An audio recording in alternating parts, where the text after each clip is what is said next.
There's going to be an energy to game time decisions that you will feel night in and night out. We're going to go through every single thing, and I've got a great team behind me that's going to help me get the job done. I want this to be the place that people come to. We are going to hit every single one of those markets that you need to know about. There is not going to be a better place, I promise you, than Game Time Decisions. We will have everything at our disposal, and we will use that to our advantage. I'm Kevin Walsh. Tune into Game Time Decisions from 6 to 8 p.m. Eastern on SportsGrid.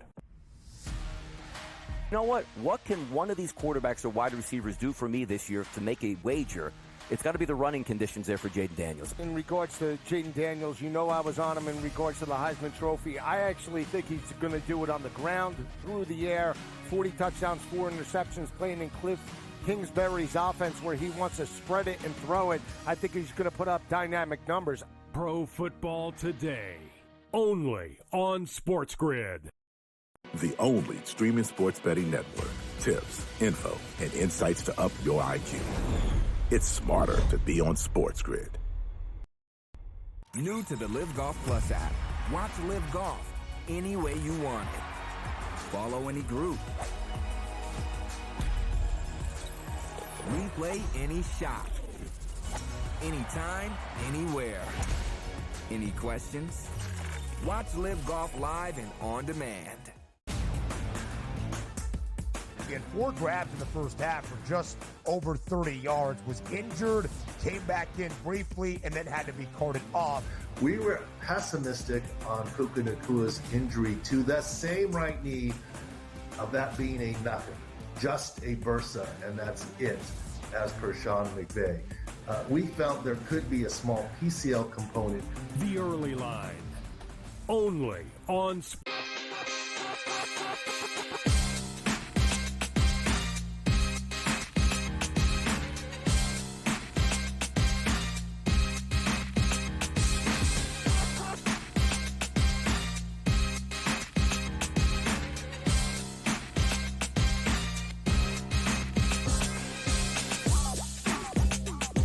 Welcome in. It is Game Time Decisions live here on a Tuesday night on SportsGrid.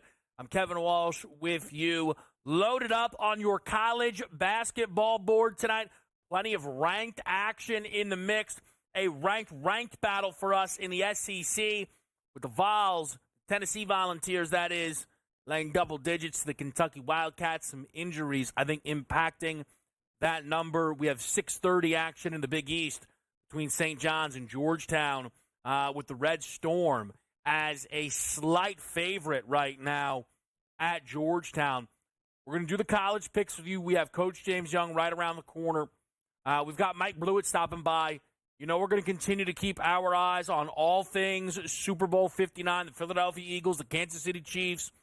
Right now, where I'm looking, 1.5 everywhere. So the twos look like they're gone. Those money lines have sat pretty still. The total has sat still. It's 49.5. We have a ways to go for that football game to get here. I have placed one additional bet. Yesterday, we went over some of the opening action for myself, which was under the 49.5. Pat Mahomes over 35.5 pass attempts, and Travis Kelce's anytime touchdown scorer. Our bet today will be a Super Bowl only type of wager, if you will. So we will get into that. The NBA board for me tonight, I couldn't find a spot I really loved. Lakers on a back-to-back. The Hawks have been up and down when it comes to the availability that we see with Trae Young. I think the Rockets could be in for a letdown spot. The Warriors laying a world of points to the Jazz tonight. And then the Bucks are favorites at Portland. A number to me that suggests there are health question marks there at just 5.5. It looks a little bit light. I know Portland's been playing some better basketball, but again, I still find that to be an interesting number. The big NBA news, the huge NBA news, we have Coach James Young again right around the corner, is the Aaron Fox. The Aaron Fox has maybe not requested a trade. I guess he's gone about this as nicely as you can. He has told his representation, the Kings star guard, has told Sacramento, look, I'm not going to resign. When it's time for me to leave, I'm going to leave. So it is probably in your best interest to trade me now. Because if Sacramento does trade De'Aaron Fox, if they ignore his wishes, right? And it does not look like Fox is demanding to go to one or two places, right? But if he doesn't go to those landing spots, the acquiring team would get Fox for the remainder of this year in a postseason push, and then all of next season. And if they get to the midway point of next year and they get to the deadline, and it doesn't look like Fox is going to return, they could trade De'Aaron then themselves, the acquiring team, look to recoup some of that value. Sometimes, and for those that haven't seen it, has since kind of come out, it looks like the landing spot that Fox is after is San Antonio to join up with Victor Wembanyama. You know, if you're the Spurs, you see that and you go, great, that's awesome. Don't care. Not making a move, in my opinion. What the Spurs, I think, I expected the Spurs to be in that, playoff hunt this year, right? Victor Wembanyama is a special basketball player. Wemby plus Fox, I don't think anybody's going to look at them as title contenders right now. Fox is telling everybody he wants to go to San Antonio. Well, why would that be different a year from now? Why are we running? Why are we running if we're San Antonio this year to make that move? We're not. That just doesn't make sense. That would be bad business if you are San Antonio. You can call, you can check. If it's cheap enough, sure. If Wemby's like, I'm telling you this is the move. But also, why wouldn't you give Steph Castle his time to progress? Right? Maybe Fox isn't the best backcourt mate for Stephon Castle. Maybe Castle breaks out in a big way, and by the time we try and figure out what the Spurs need to add, more resources need to be put on the wing than in the backcourt. So I think the Spurs would be making a huge mistake to trade meaningful assets here. People have talked about the Rockets. They've already said, look, we're going to stand pat. It's like the least talked about, to me, what should be a huge story in basketball is the Rockets are just waiting to take a player away from Phoenix. It's one of the reasons the Suns are operating the way they are. They have a safety net. If this season ends in disaster, this offseason, they'll call the Rockets. They will give up either Booker or Durant, and they will recoup all of their draft picks, plus potentially players. That's what's going to happen. Everybody who thinks the Suns are out of their minds, I don't really agree. But the Rockets are not looking to move in for De'Aaron Fox. Okay, so that's out. Shams has come out and said the Lakers aren't on the list. That is telling, I think, a mistake. We can get into that a little bit more. The obvious landing spot, and arguably the only one that even makes any sense for everyone, is Miami. The Heat need a point guard. They've needed one for some time. The Fox Hero backcourt works. The Aaron Fox relationship with Bam Adebayo is obvious. The Kentucky Blue runs deep, and they obviously know one another very well. Miami should not worry about trading for Fox and him leaving in a year and a half. I would take the bet that De'Aaron goes, yeah, never mind, South Beach is great. I'll stay. I would take that bet if I were Miami. How does the Jimmy Butler stuff play into this all? Becomes the big question. Does Jimmy Butler need to be traded to Phoenix? And then Miami flip that return to Sacramento? Is Sacramento feeling a little bit like the Suns? And they go, well, we want to win. We'll take Jimmy. Why not? It might sound crazy. Teams do crazy things. So I'm not sure that is completely out of bounds. Do they want Nikola Jovic? Not Jokic, Jovic? Do they want Jaime Jaquez? Do they want future picks? Miami can offer Sacramento, especially under this premise, I think enough to get a deal done. And Jimmy is done in Miami. We all know that. They might suspend him again just because. Let's just keep racking them up. Can they double suspend somebody? They're probably trying to figure it out right now if they can. We know that's done. We know it. All right? I think Fox ends up in Miami. I've not done anything yet. That's enough to make me a little interested in a Heat Eastern Conference future. A little bit. We are going to bring Coach James Young into the mix. I want to get his thoughts on this. The WNBA, by the way, they're just trading star players every single day of the week. I love that. That's what I'm talking about. We'll do a little college as well. We'll go through the full college card. We have time, but the 6:30 game is St. John's, Georgetown. Johnny's team totaled over 72.5.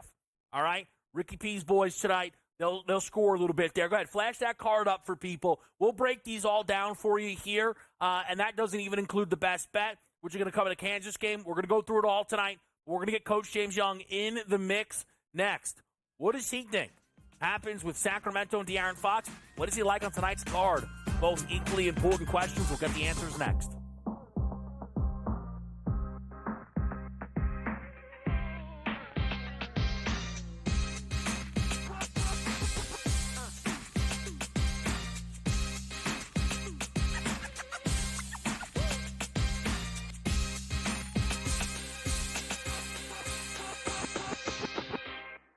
So my team didn't win this weekend, but I still did with this app that's taking over the game. Sports Millions Pick'em lets you make quick and easy predictions. Pick your favorite players, go higher or lower, and you can still win big even if your team loses. Plus, the multiplier is insane. With just a few picks, you can win big money. So get on it. They've got a welcome bonus to help you start off your winning streak.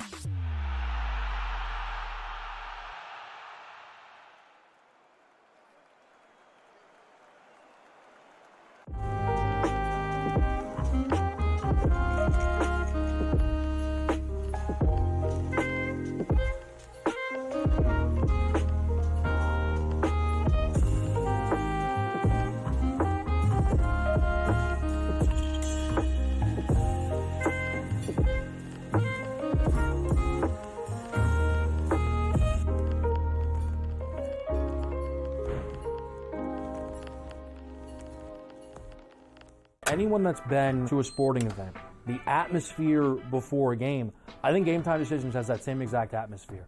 This is our arena. This is what we do. There is going to be an energy to Game Time Decisions that you will feel night in and night out. The excitement you get when you lock your bets in, when you're figuring out what you want to do, we can zone in on the biggest games each night. I want this to be the place that people come to before the games start so they feel as ready as possible to lock in their cards. We are going to hit every single one of those markets that you need to know about. We're going to go through every single thing, and I've got a great team behind me that's going to help me get the job done. There is not going to be a better place, I promise you, than Game Time Decisions to get that new information, react to it, and be able to then bet accordingly. We will have everything at our disposal, and we will use that to our advantage. I'm Kevin Walsh. Tune into Game Time Decisions from 6 to 8 p.m. Eastern on SportsGrid. The two guys that can do it all. Too much electricity this morning. This is a good time. We're having a lot of fun. I had to do a triple take. Ka-ching! Why? Because of parity. I didn't mean to offend. Yeah, it's not going to happen. Load management is a dirty word. Let him rip. You know what? Circumstances provide the results. What? How do you do this once? Oh, Donnie, you got such a good show there. A network that is booming. The Early Line, only on SportsGrid.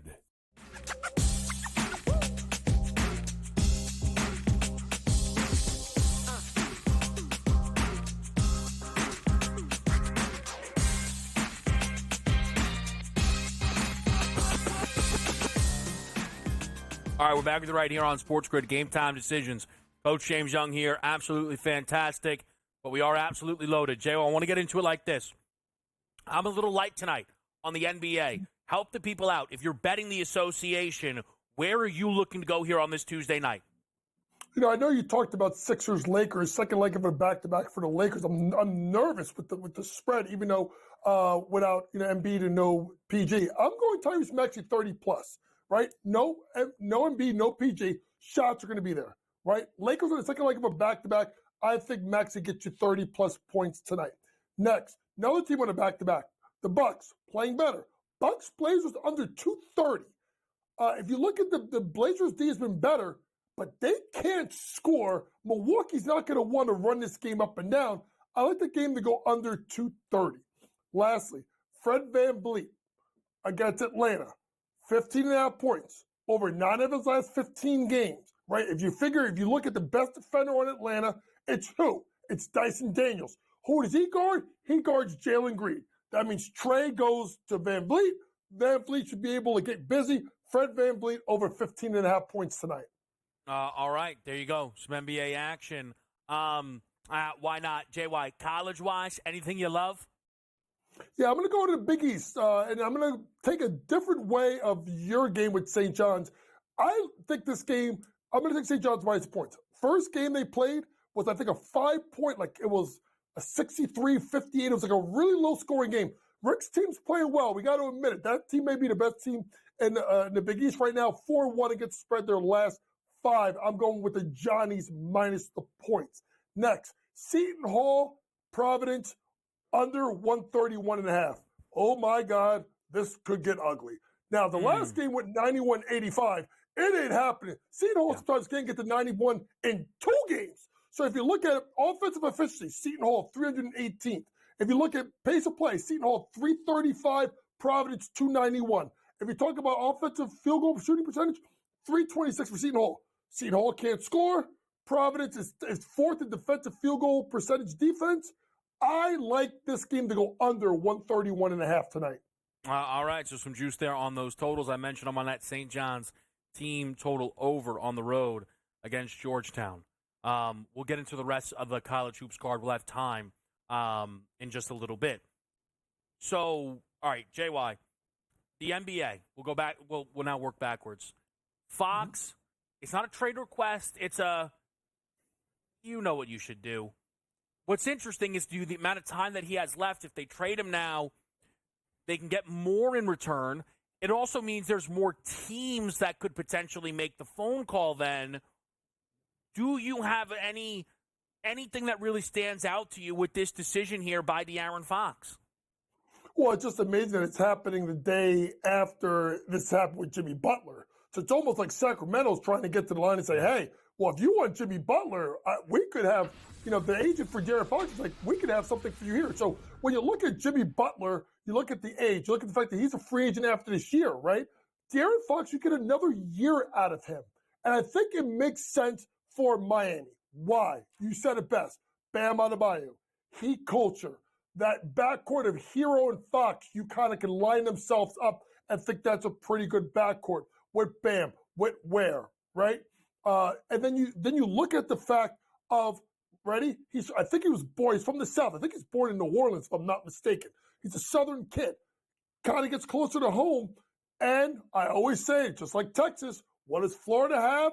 No state income tax. You got to start thinking about that, folks, when in regards to money going from California that's got the highest state income tax. It makes sense both ways. What has to figure out is how do you do it, right? Because De'Aaron Fox, I think, makes about $34.8 million. Is it like Terry Rozier in parts, and then you move Jimmy in a separate deal? Or is it a 3-team deal, and then you send Jimmy to Sacramento, and then you reroute him somewhere else? Kings are in a tough spot because they traded Halliburton a couple of years ago for Sabonis. So, and Davion Mitchell is gone. So now you're worried about, like, what are you going to ask in return? A Sacramento team that's playing pretty good ball since Doug Christie became named head coach. Yeah, I think it's a very interesting situation right now. He also, I think he plays high school ball in Texas, so there could be some of that there. My thing is, look, Fox, rewind the tape and you can hear Coach and I waxing poetic about how good Trae Young would have been in San Antonio with Victor Wembanyama. But the Spurs' decision was patience, right? We're going to let this play out. We're already seeing some people say, yeah, they probably have to come off Steph Castle if they're going to make this deal done. Listen, call the Kings, say, sorry this is happening to you, but great for us. We're not doing this right now. We're not. And I like De'Aaron Fox. If you're San Antonio and you miss out on Fox, you'll be fine. This is the power of Wemby. You already have a guy trying to get to your organization. You have time on your side. I do want to ask you quickly, JY, because there is so much news. I know it's not massively, in the news now, but it's going to matter. There's about 100 WNBA trades. I think another WNBA trade literally just happened, or maybe there was additional details within that trade. The biggest move that you've seen within the WNBA recently? Well, it's got to be the three-team trade that involved the Sparks, and the Aces, and obviously getting Kelsey Plum over to L.A. and the Seattle Storm. That makes the most sense because if you think about it, L.A. wants Paige Beckers. They're not going to get Paige Beckers because Paige is probably going to go to Dallas. So that's the biggest move. I don't like Jewel with Jackie Lord and Chelsea Gray. I think they're too small. Phoenix Mercury can trade and get Alyssa Thomas. That's a great trade for them. But you've got to think about what happened with Taurasi and with Griner. These ladies are being courted. Last person to watch out for, Satu Sabali. Is it Indiana? She really wants to go to New York. Maybe a Satu Sabali for a Benaja Laney Hamilton trade. Those two make sense. Naira already plays for the Liberty. Aneski's one of her best friends. Keep your eyes. When it comes to some of that stuff around the W, when Coach speaks, things have a tendency to unfold. We'll get there. We'll get there soon enough. JY, appreciate you making some time. Before you know it, we'll be doing this very, very often. We're going to get some Sports Millions pick 'em next right here. It's Game Time Decisions. We're live on SportsGrid. We'll be right back.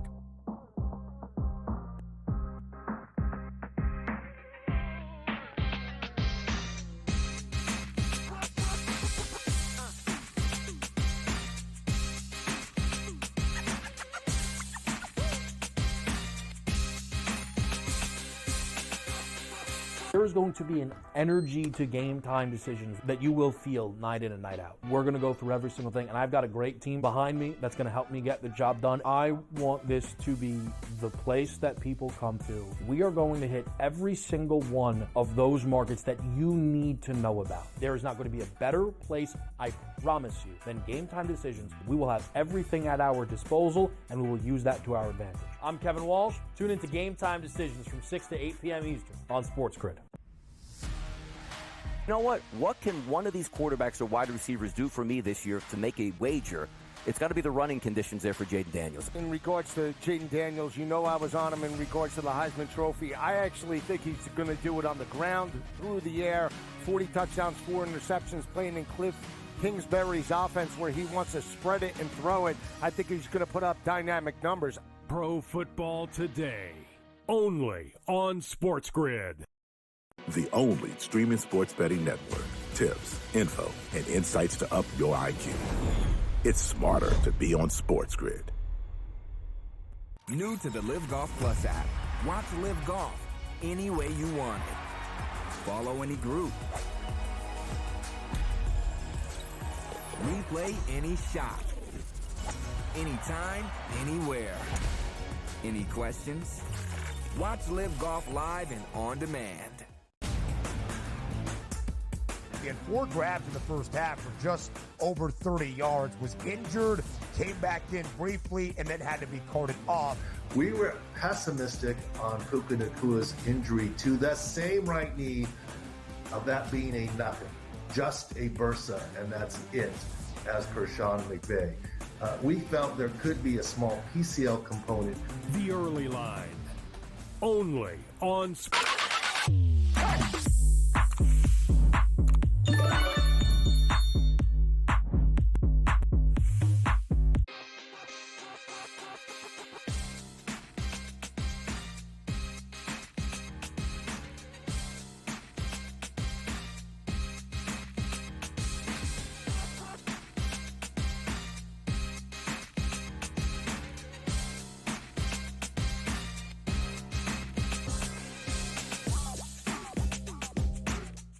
Back to right here. It is Game Time Decisions.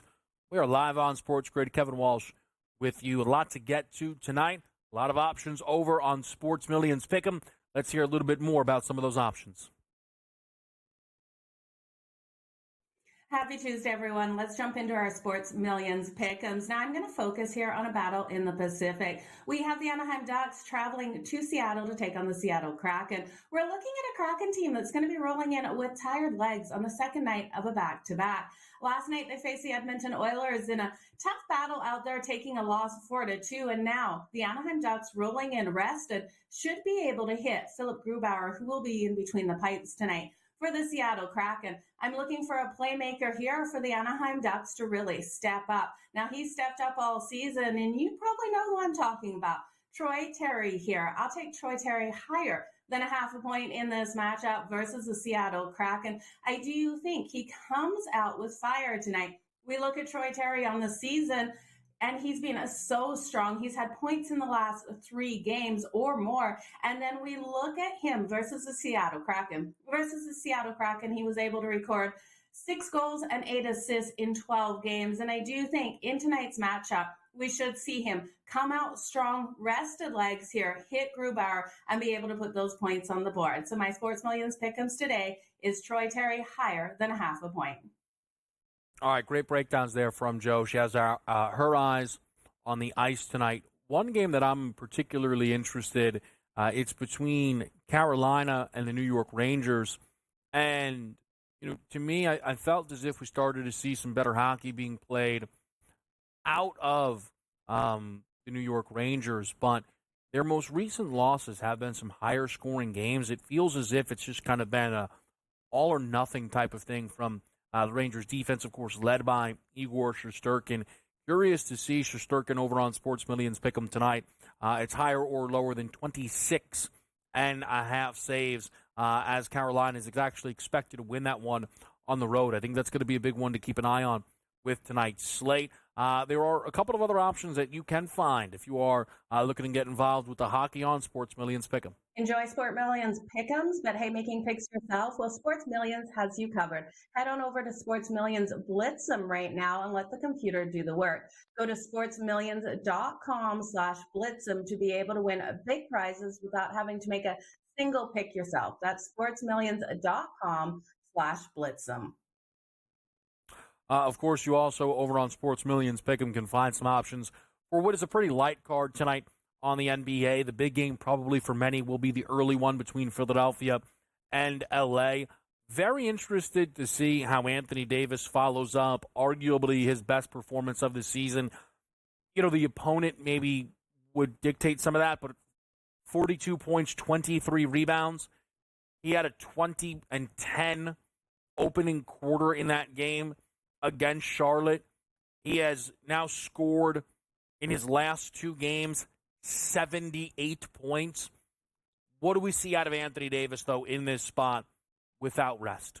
That is always one of the determining factors when we talk about this league as a whole, is how many guys show up, right? Like actually with, the injury reports when they're without rest, and then what do we actually get out of them? Anthony Davis on Sports Million Pick'em checks in right now at 25.5. Sooner than later, I am sure we will start to see the options over on Sports Millions Pick'em for the Super Bowl.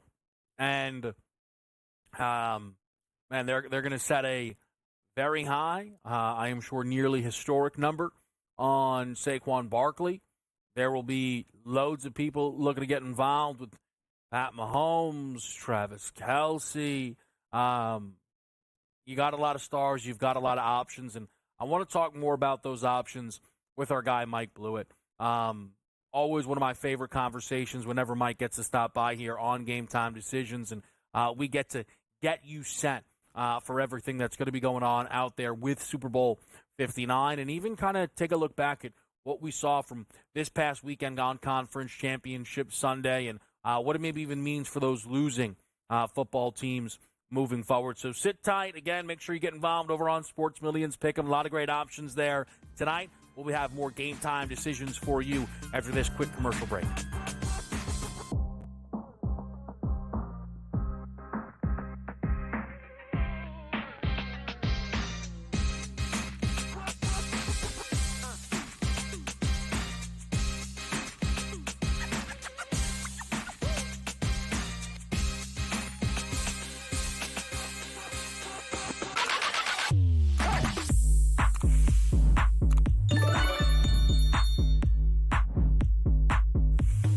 there is going to be an energy to game time decisions that you will feel night in and night out. We're going to go through every single thing, and I've got a great team behind me that's going to help me get the job done. I want this to be the place that people come to. We are going to hit every single one of those markets that you need to know about. There is not going to be a better place, I promise you, than Game Time Decisions. We will have everything at our disposal, and we will use that to our advantage. I'm Kevin Walsh. Tune into Game Time Decisions from 6 to 8 p.m. Eastern on SportsGrid. You know what? What can one of these quarterbacks or wide receivers do for me this year to make a wager? It's got to be the running conditions there for Jaden Daniels. In regards to Jaden Daniels, you know I was on him in regards to the Heisman Trophy. I actually think he's going to do it on the ground, through the air, 40 touchdowns, 4 interceptions, playing in Cliff Kingsbury's offense where he wants to spread it and throw it. I think he's going to put up dynamic numbers. Pro Football Today, only on SportsGrid. The only streaming sports betting network. Tips, info, and insights to up your IQ. It's smarter to be on SportsGrid. New to the Live Golf Plus app. Watch Live Golf any way you want it. Follow any group. Replay any shot. Anytime, anywhere. Any questions? Watch Live Golf live and on demand. He had 4 grabs in the first half for just over 30 yards, was injured, came back in briefly, and then had to be carted off. We were pessimistic on Puka Nakua's injury to the same right knee, of that being a nothing, just a bursa, and that's it, as per Sean McVay. We felt there could be a small PCL component. The early line, only on SportsGrid.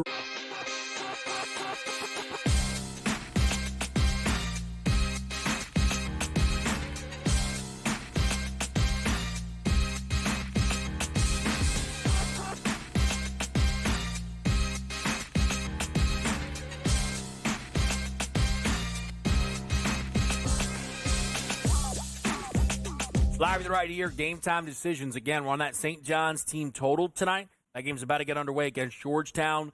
This number's just fallen a little bit too far from their first meeting. I know we flipped home court advantage, but you look at St. John's and where their team total was sitting when they played Xavier. Very comparable team. 1, it was higher, okay?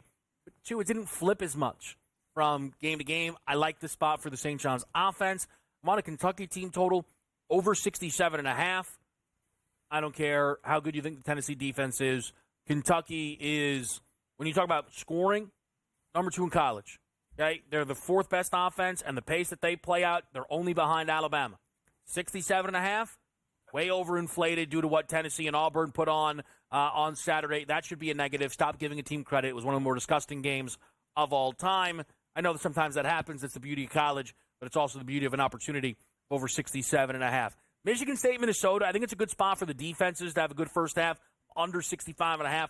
I think A&M rolls OU tonight, and I think we're getting a light number. A&M should have absolutely rolled Texas. Foot off the gas. They lose that game. I don't think we see that tonight at home against Oklahoma. Favorite bet on the board. It's Kansas, UCF, under 152.5. Way too high. Way too high. I think it's 4 points higher from their prior meeting. It's higher than when UCF played Iowa State. Kansas just went out there, the double overtime game against Houston. I think that's skewing these numbers a little bit here. Jayhawks defensively tune this game up. Goes under 152.5. We'll be able to talk some more college. We'll be able to talk some more football. We'll be able to talk it all. We got Mike Blewett with us in the building. Mike, how we feeling here on a Tuesday night? Feeling great. Obviously, not as good as you with your Philadelphia Eagles in the Super Bowl, but we're excited to talk about it. Excited to see everything going down in New Orleans and host everything right here on the grid on game day in a couple of weeks. Yeah, Mike's going to be integral when it comes to our coverage of the Super Bowl, so you will be in great hands when it comes to that. Mike, I want to peel back. To the conference title games here. I asked a question yesterday, and if I'm honest with myself, it might have been a leading question. And I didn't get the answer I thought I was going to get. I was talking with Brady Cannon, and hey, the 2 conference championship game performances, did you see something within one of the performances that was enough to, move a number, maybe, positively? And he responded, yeah, a lot of credit to Kansas City. I respect Brady's opinion a ton. I was a little taken aback that a team that won by 10 times as many points as the other was the more impressive result. I am curious for you, was there a bigger takeaway from a Philly victory or maybe a Kansas City victory? I think I understand why Brady is saying that. Kansas City dropping 32 on the Bills is impressive. Now, amongst the defenses that were left, not including Washington, Philly, Buffalo, and Kansas City, Buffalo's defense probably ranks third. So did they take advantage of a little bit of a weaker defense at home? But still, Kansas City has been a team that we've struggled to watch them. And you and I have even texted about it. Like, Mahomes isn't playing like his elite self, or at least the offense isn't operating like its elite potential under that quarterback. But then they dropped 32 in the championship game without any turnovers. They up and down the field. When they needed to, they got them. So I understand why Brady's saying that. Now, obviously, rare is the game when you see a team rush for 7 rushing touchdowns, and Philly was able to do that. I'm really not surprised, Kev, that the spread didn't move. The hypothetical spreads were 1.5 for Buffalo, for Philly. I think if Buffalo got through against Kansas City in, say, same score, 32-29, maybe we saw the line move towards Philly.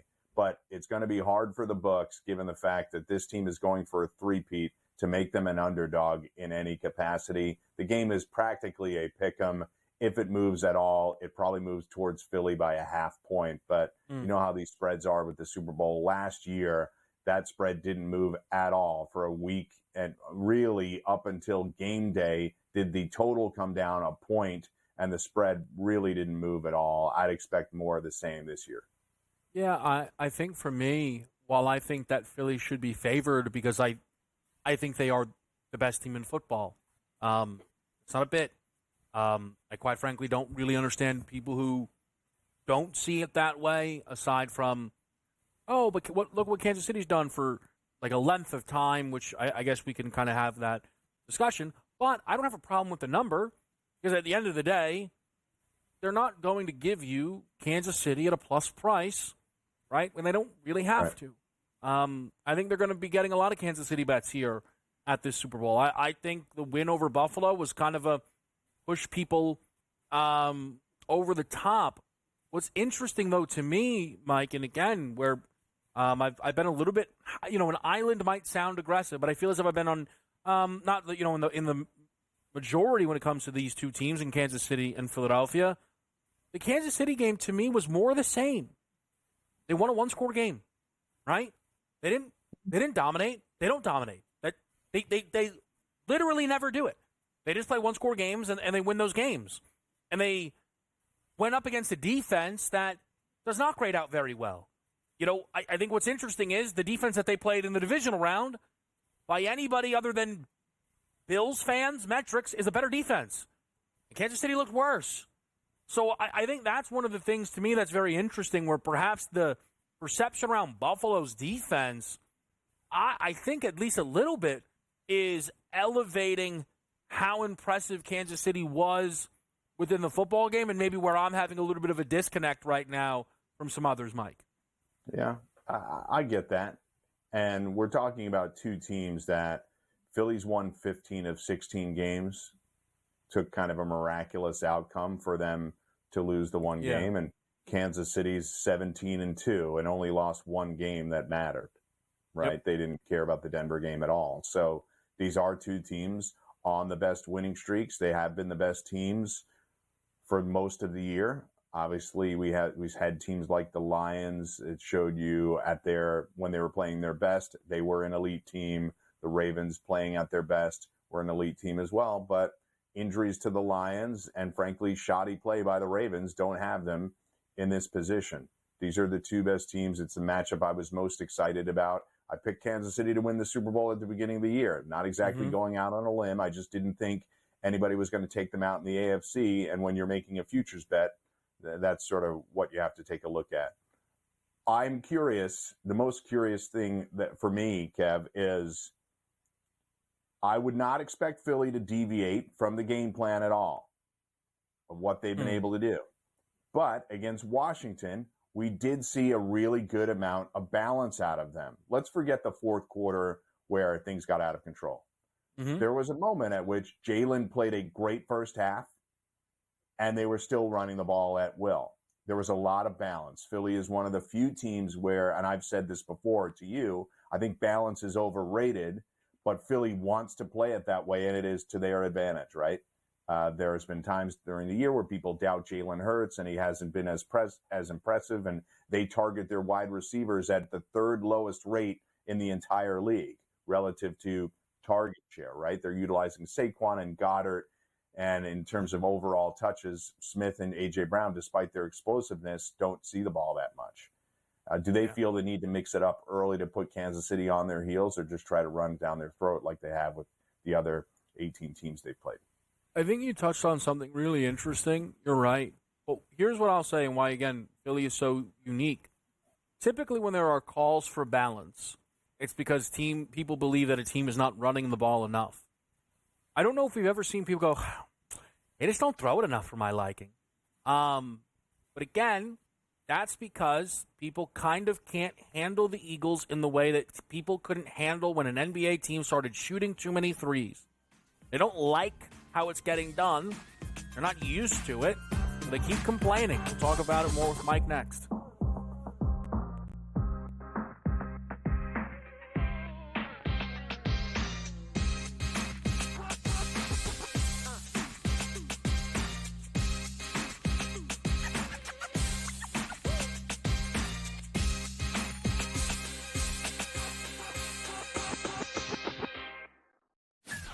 This guy Ovechkin, how he was injured and missed all that time, and the fact that he's still on pace to pass Gretzky. I think everybody's rooting for Ovechkin at this point in time, and I think he'll do it as well. So it's a feat that no one ever thought Scotty would be broken. It's going to be broken, and it's probably going to be broken because he's not going to stop shooting. Pharrell, Coast to Coast, only on SportsGrid.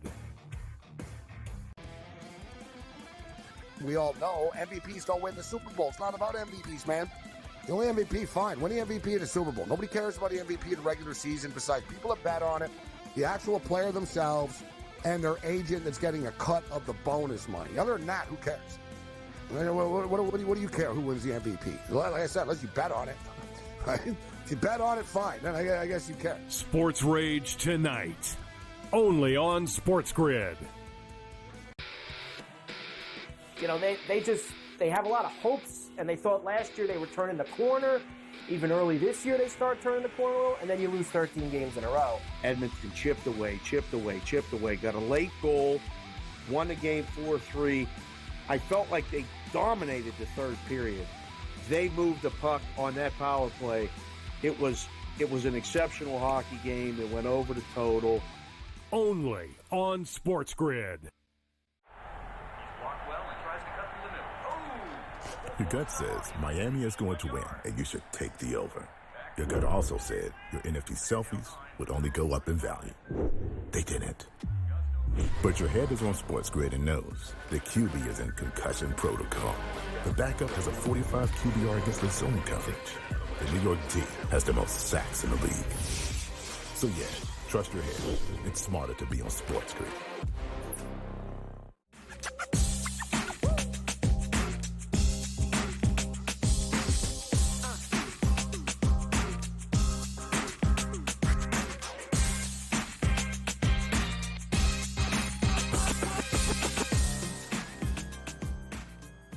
All right, we're back with you right here on SportsGrid. Hot start for the Johnnies right now, up 16-3. Only played about 5 minutes right now against Georgetown, so we'll see if the Hoyas can pull that one back. We're here on Game Time Decisions with Mike Blewett, talking a little bit about what we saw from the conference championship games and what it could mean for Super Bowl Sunday. Mike, let people know, though, because we're going to be letting people know all the way up until you will be live here on SportsGrid for the game between Kansas City and Philadelphia. Yeah, sitting right in and around the desk that you're sitting at right now. I'll be in our New Jersey studio live with Joe Rainieri, my partner all year during In-Game Live. We typically were the early window during the year, but we got the primetime slot for the Super Bowl. We're excited about it. Obviously, we'll have halftime shows, post-game shows, and everything else to go along with all the pregame stuff that Kevin and his crew will be doing. So very excited about it. I've never worked the game live before.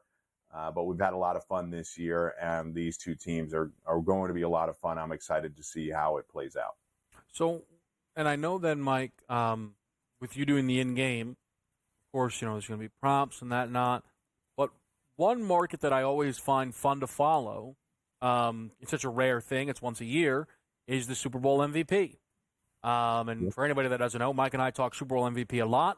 I called him the other day. We couldn't make it work, get him on the show, so I just took up about an hour of his day to talk Super Bowl MVP stuff. Saquon has moved in front of Hurts. I don't disagree with that. I do think if they handed out an MVP for the game between Washington and Philadelphia, I think Jalen would have won it. I'm curious if you agree, because if you would have showed me Saquon's line, I never would have believed that possible. But Hurts had 3 rushing touchdowns of his own, and then a scoring, through a passing touchdown, 246 through the air. For Saquon, 118 yards and 15 carries. It's a light day of work.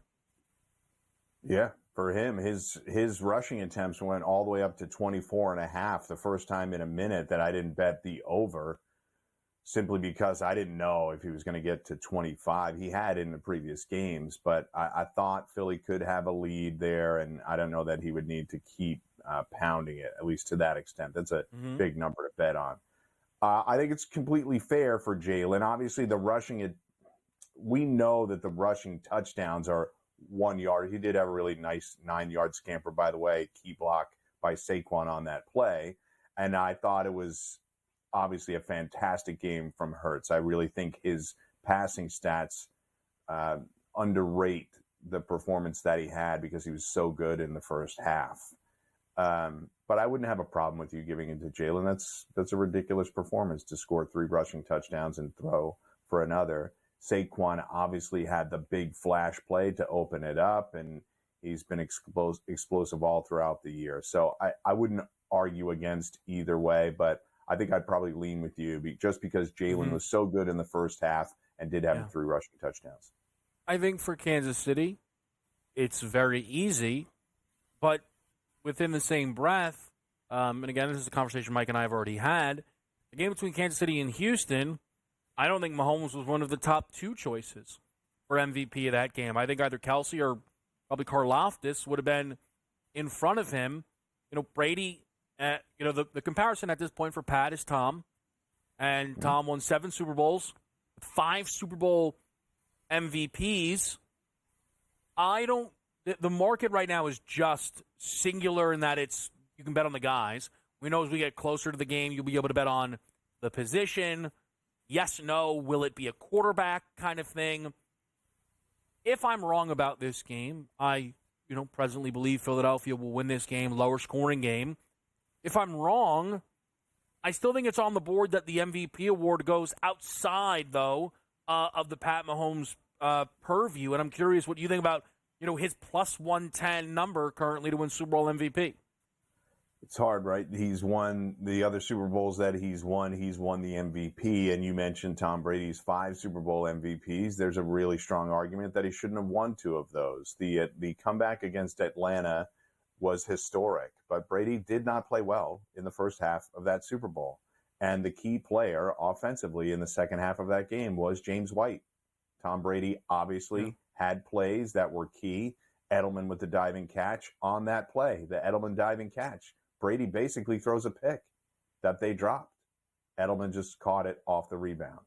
James White scored 2 touchdowns, 2 pointers, and Brady in 2001, going all the way back, that was a modest performance, but nobody else was a standout. So I say all that, Kev, to say that the narrative still matters. And if this team ends up three-peating and there isn't an explosive offensive performance by Kelsey or Worthy or somebody like that, Kareem Hunt would be a real dart throw, but possible considering how much he's getting the ball. I really can't see a way that the Chiefs win this game and he's not the MVP, if that makes sense. But you think that is specific to the opponent, right? Yeah, I think to some extent, sure. Because again, like to me, again, like truly not.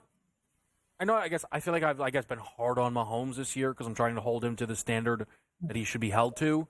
Yeah. But like I wouldn't listen to any argument that he was the MVP of the game against Houston, and I don't know anybody that would. So I know it's. I also remember that in his first game, there was a lot of people who thought it should have been Damian Williams. I don't think he's wrongfully priced at plus 110. But I think you're going to hear this, Mike. Here's what I would say. People go, don't bet Kansas City at minus 130, bet Mahomes Super Bowl MVP at plus 110. I think that's bad advice, is what I would say. I agree, too. Because if you think Kansas City's going to win the game, just bet them to win the game. Don't get cute with it. There's other ways to bet it. If you think Kansas City is going to win a close game, bet Kansas City with a point range, right? When I bet UConn to win the national championship last year, you bet the point ranges. UConn to win by 10 to 13, UConn to win by 14 to 17, stuff like that. Bet Kansas City to win the game 1 to 6, something like that. You can get better odds. If you think Kansas City is going to blow the Eagles out, good luck. I don't think that. Yeah, I don't either. We'll be right back. We're with Mike Blewett and you right here. It's Game Time Decision.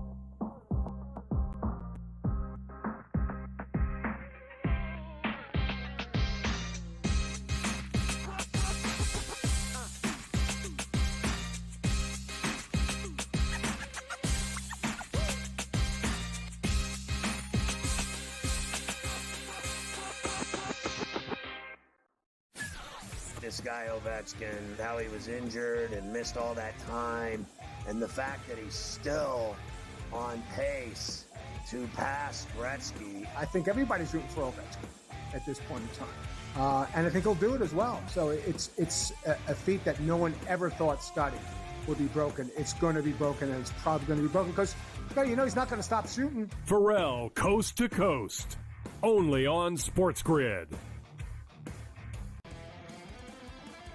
We all know MVPs don't win the Super Bowl. It's not about MVPs, man. The only MVP, fine. Win the MVP in the Super Bowl. Nobody cares about the MVP in the regular season besides people that bet on it, the actual player themselves, and their agent that's getting a cut of the bonus money. Other than that, who cares? What do you care who wins the MVP? Like I said, unless you bet on it. Right? If you bet on it, fine. Then I guess you care. Sports Rage tonight, only on SportsGrid. They have a lot of hopes, and they thought last year they were turning the corner. Even early this year, they start turning the corner, and then you lose 13 games in a row. Edmonton chipped away, got a late goal, won the game 4-3. I felt like they dominated the third period. They moved the puck on that power play. It was an exceptional hockey game. It went over the total. Only on SportsGrid. Your gut says Miami is going to win, and you should take the over. Your gut also said your NFT selfies would only go up in value. They didn't. But your head is on SportsGrid and knows the QB is in concussion protocol. The backup has a 45 QBR against the zone coverage. The New York D has the most sacks in the league. So yeah, trust your head. It's smarter to be on SportsGrid.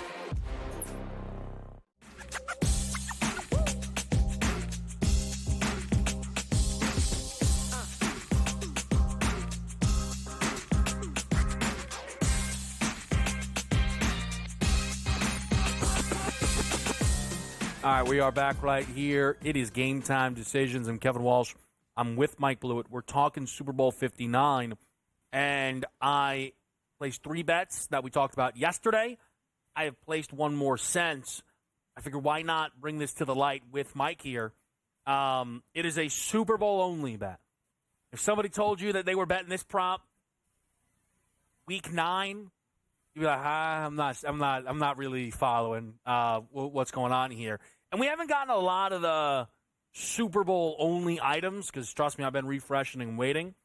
This is maybe something that you could find earlier on in the season, but I would never take the time to really break it down, admittedly, until we get here at the big stage. But, Mike, at minus 110, I think we've got ourselves a good price. Both teams to complete their first pass attempt. Again, that is at minus 110. Hurts did not do this against Washington. First time in his postseason career. First time. Mahomes did not do it against Houston. Snapped a 9-game streak of completing the first pass of the game. Did do it against Buffalo. Did it in 13 of 16 regular season games. I think we start with some accuracy here. I love this kind of bet. Yep. Josh Allen definitely did not do that, by the way. How about first pass picked? Josh Allen, real close if you had it. I like it, but these players have a ton of adrenaline. The Chiefs are going to be – the good news for fans of both of these teams is so many of these players have played in the Super Bowl. Everybody's allowed to be nervous. Everybody will be nervous, but they've been through this before. Mm-hmm. Managing the adrenaline, they might have an advantage over some guys that haven't been there before. Those first passes can be pretty shaky. The Chiefs are just very good at designing something that's easy for Mahomes, and I suspect Kellen Moore will know to do that with Jalen Hurts and not have him trying to fire a skinny post down the middle on first down, trying to thread the needle against that secondary. So I like it. I think it's an interesting one, and to your point, not something we see very often during the year.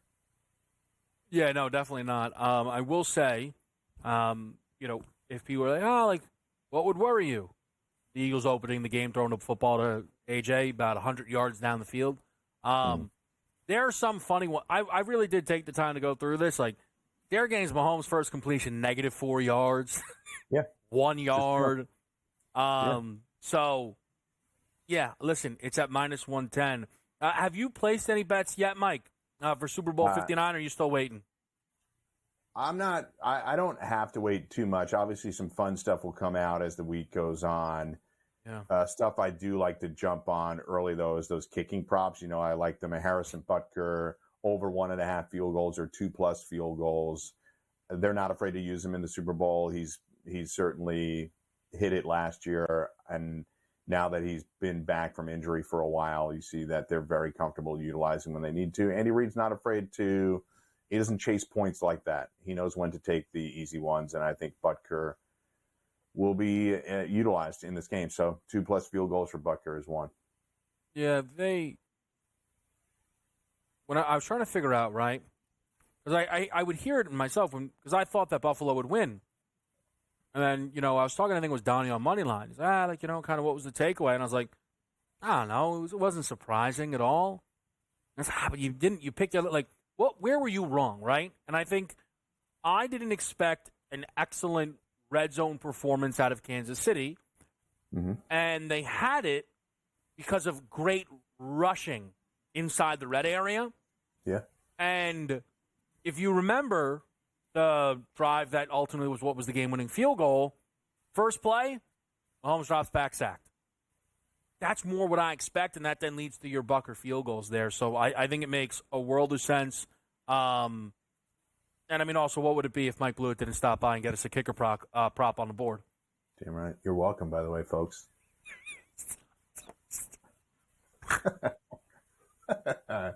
You love it. He's never missed with that. It's so ridiculous. It has 100% hit rate, and he knows it too. By the way, I do have to. Now I have to. I can't bet the Butker thing. I can't later. I need more Eagles bets within the pot before we start adding Butker to the card. Mike, remind people again. Live coverage right here. Super Bowl 59, led by you. Yes, correct. So we'll start right before kickoff, 6:30. Go all the way to the end of the game. Halftime shows, post-game shows, everything else. Looking forward to it. Awesome. It's going to be great. Again, Mike and Joe have been crushing it all season long, so make sure you do not miss that. We'll be right back with you. We will reset Super Bowl 59 and the card for tonight here on SportsGrid.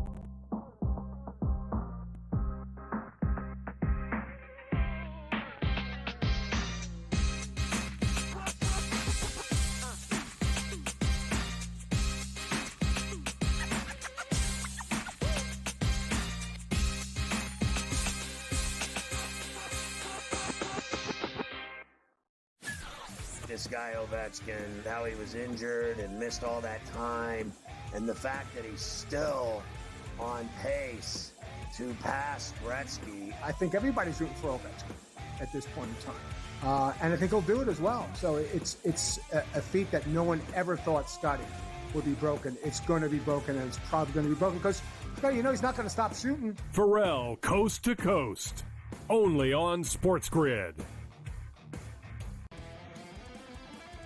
We all know MVPs don't win the Super Bowl. It's not about MVPs, man. The only MVP, fine. Win the MVP in the Super Bowl. Nobody cares about the MVP in the regular season besides people that bet on it, the actual player themselves, and their agent that's getting a cut of the bonus money. Other than that, who cares? What do you care who wins the MVP? Like I said, unless you bet on it. Right? If you bet on it, fine. Then I guess you care. Sports Rage tonight, only on SportsGrid. They have a lot of hopes, and they thought last year they were turning the corner. Even early this year, they start turning the corner a little, and then you lose 13 games in a row. Edmonton chipped away. Got a late goal, won the game 4-3. I felt like they dominated the third period. They moved the puck on that power play. It was an exceptional hockey game. It went over the total. Only on SportsGrid. Your gut says Miami is going to win, and you should take the over. Your gut also said your NFT selfies would only go up in value. They didn't. But your head is on SportsGrid and knows the QB is in concussion protocol. The backup has a 45 QBR against the zone coverage. The New York D has the most sacks in the league. So yeah, trust your head. It's smarter to be on SportsGrid.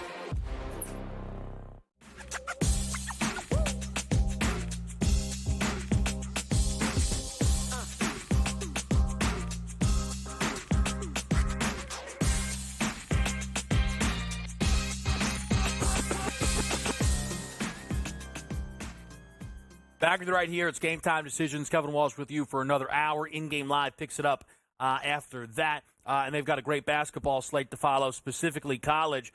We are about to get underway with Tennessee and Kentucky. I'm on the Cats. Team total over 67.5. Too low. Don't care about almost anything. I know that can sound like stubborn analysis. I get it.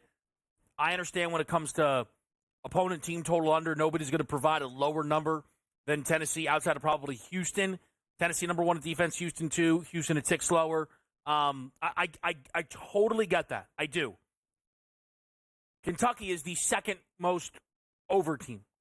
Fourth in offense, tempo's way fast. Only Bama is going to produce a higher team total. 67.5, I think we've moved too far. Oh, but there's no Lamont Butler. That's happened before. Where's Andrew Carr? Kentucky's not had a perfect bill of health this season. Lamont's missed 2 games. Carr's missed a game. Okay?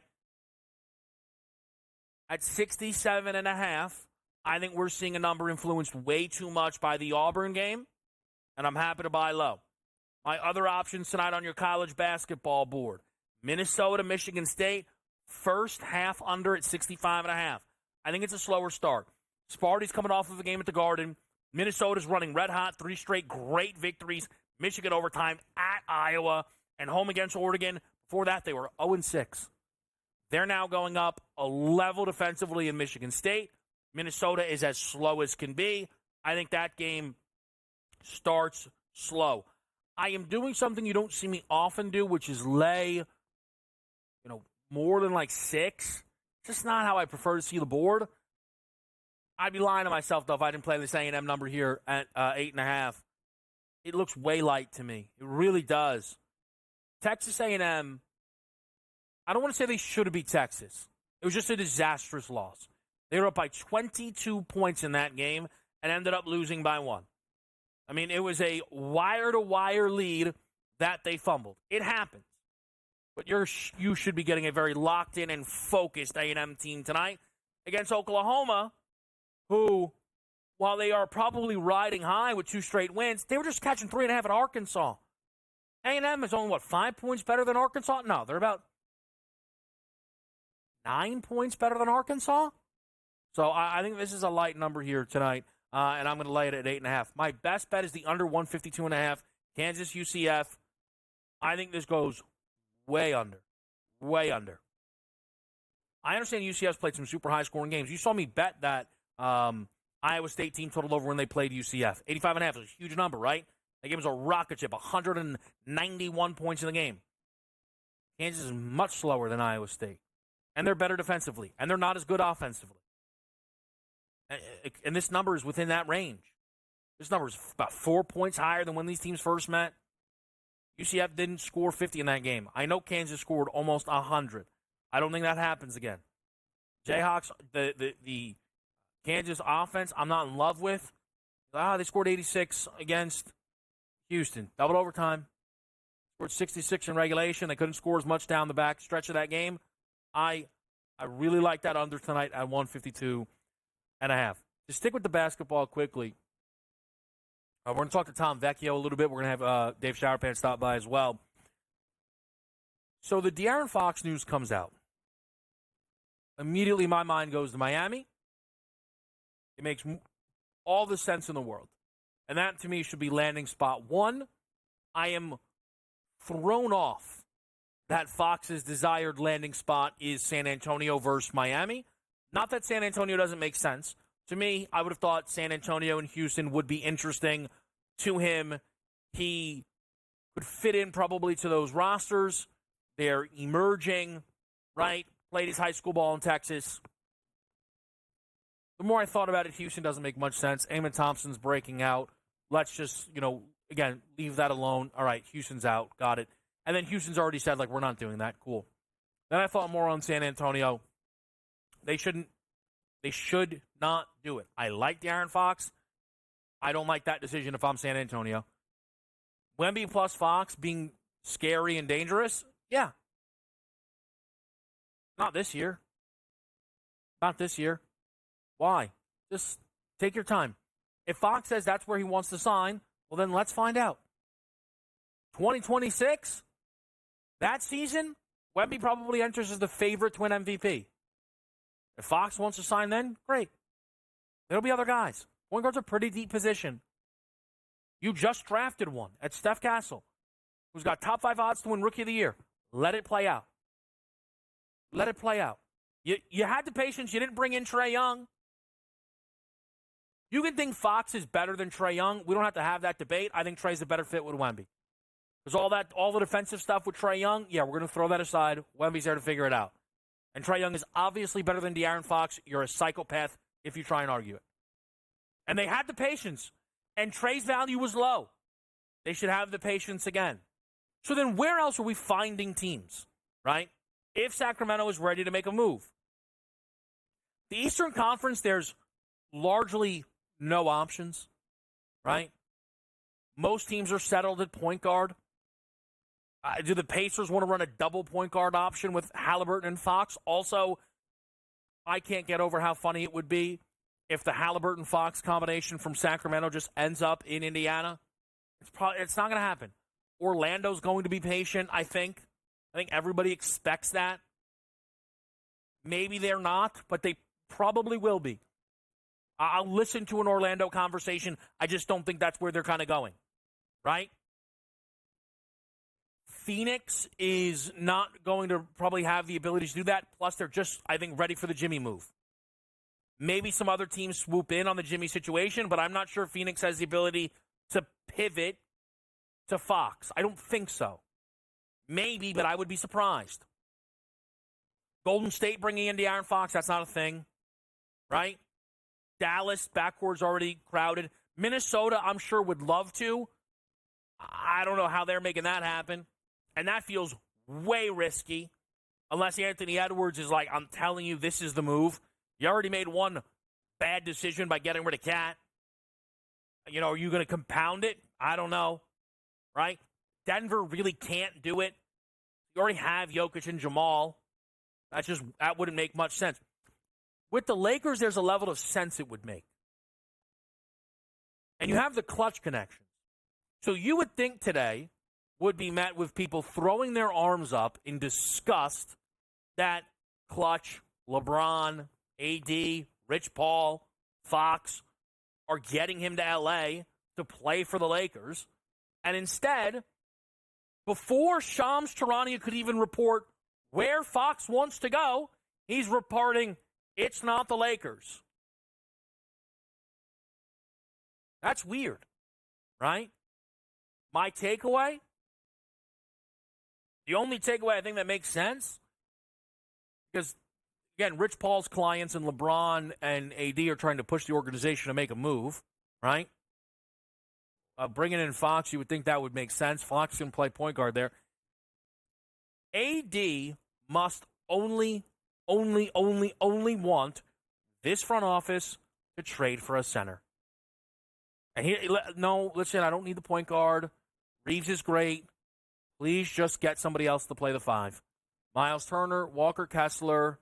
We can, throw in a couple of additional names if those don't work out. But that is the only takeaway, because otherwise, the Lakers already being eliminated from a race that has almost everybody else eliminated is kind of crazy. We'll be back next year.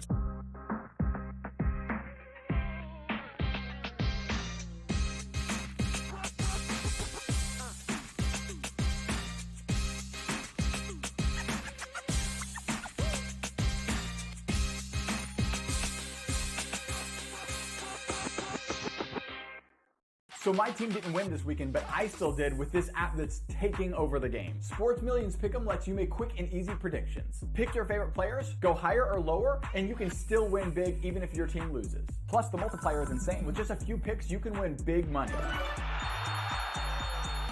So get on it. They've got a welcome bonus to help you start off your winning streak.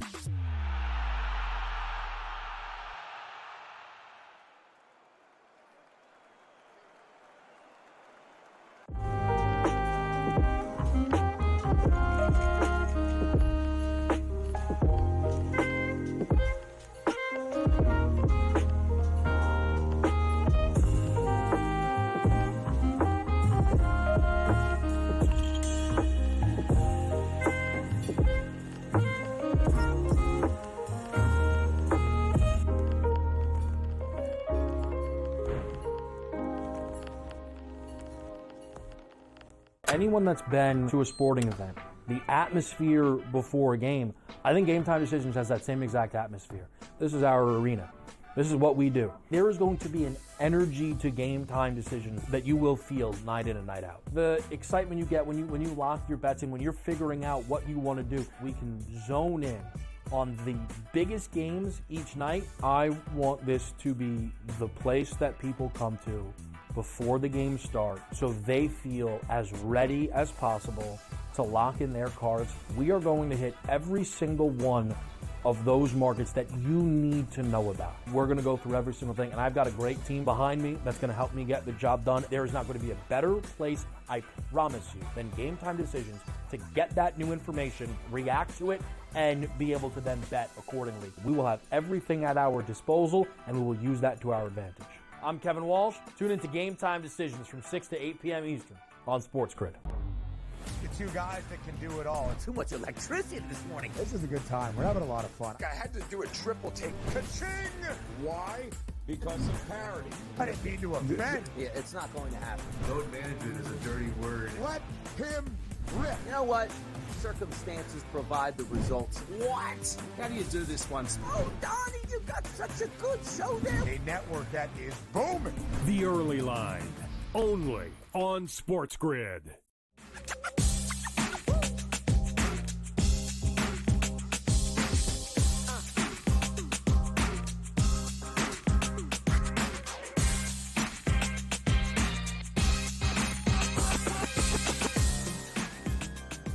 All right, back at the right here. We are on SportsGrid.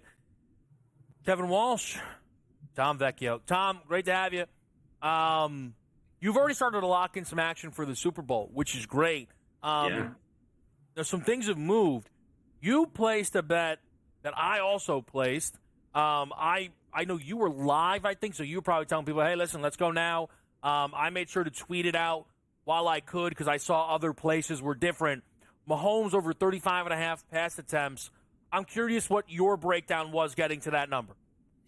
Yeah, so when I was doing the recap show, preview show last Sunday night up until 11 p.m., I was talking about it live, then like tweeting about it at the breaks for the show, and I was like, listen, Mahomes over 35.5 passing attempts. I think that has to be the play down. That number has moved up to 36.5 for most places. Like, this is essentially where like rubber meets the road. And while I think Kareem Hunt has been solid and he's certainly been better than Pacheco, I just don't think Pacheco has that like extra juice right now. I'm just not sure he's 100%. Looking at Mahomes, the ball is going to be in his hands when push comes to shove. So, looking back over the regular season, now granted, again, he's been under this number in the 2 postseason games so far, but throughout the regular season to ended, he was at 37 or more in 9 of the last 10 regular season games. Obviously, he didn't play the last week versus Denver, but the ball is going to be in his hands when they need it done, right? Like they can't be relying on Hunt and Pacheco, although I think, again, Hunt has been good. So moving on these numbers early, I think, was paramount this year, which is how much spectacle like this game is going to be. I'm going to say above normal because they're going for this three-peat. Like there's going to be so much extra attention that I want to be in as early as possible. Yeah, I don't blame you. Just being honest, the reason I got stuff in is because I just want to break the game down. Like I like breaking down the Super Bowl. If the Chiefs were playing a different team, maybe I wouldn't have been as ready, but I did it last year. And it's like, listen, like we gotta get in then when we see the numbers pop. Just looking right now, I think the 35.5 has returned on DK at -121. I'll double check that. Great. So if you like the breakdown, Tom's on it, I'm on it. So we got a little 1-2 punch here. I would be good with it up until I would say -130. Like I would play 35.5 to -130, maybe -135 if it stays there up until, we're talking about multiple weeks at this point, but up until Sunday, if that's like, you want to have it, 135 is okay, but I would prefer 130 or better. Yeah, I would look around. I don't know how many other books do this, and I want to try and check. They're doing the alt pass attempts on DK. 40 plus is 194. Yeah. There would come a point where I'd rather get plus money on 40, which I think is completely on the board. I know you've had some other picks where the number is moved. Yeah. What do you have right now that is steady or kind of right within the grasp that people can get involved with? I think Mahomes over 28.5 rushing. Like that number has been there the whole week since Sunday night. That's where it should be. I talked about the rushing attempts, but obviously the rushing yards are always going to be that much easier for him to get on one end. I just think, he does move the ball on the ground well, especially in the playoffs, as everyone's going to, bring up these historical numbers. He just is better in the playoffs to move the ball. And I expect the pass rush to get after him, at least in some capacity. So combine those two things, we're going to be in for a game that's going to see some points. Again, the line has moved 48, 49.5, as I said, yesterday on the early line with Ben and Donnie. Like, I'm not going to be surprised if we see it flash to 50, 50.5 at some point. Like, over the next few weeks, we're probably going to see it happen. So, hey, we're expecting some points. We're expecting some yards. Mahomes moving the ball on the ground, kind of what he's been doing throughout the course of his history in the postseason. So, give me 28.5. Yeah, I have look, it's all about how I have a feeling he doesn't run a lot in this game. That is all I have, but that's all I have, right? I think it's very unlikely I bet under his rushing yards because I have a feeling, by the way, and that was a feeling I had on Sunday night. You know what I mean? But I almost ended up playing a combination of Hurts and Mahomes' rushing yards because I thought I was getting a great number. I didn't realize what I was actually getting.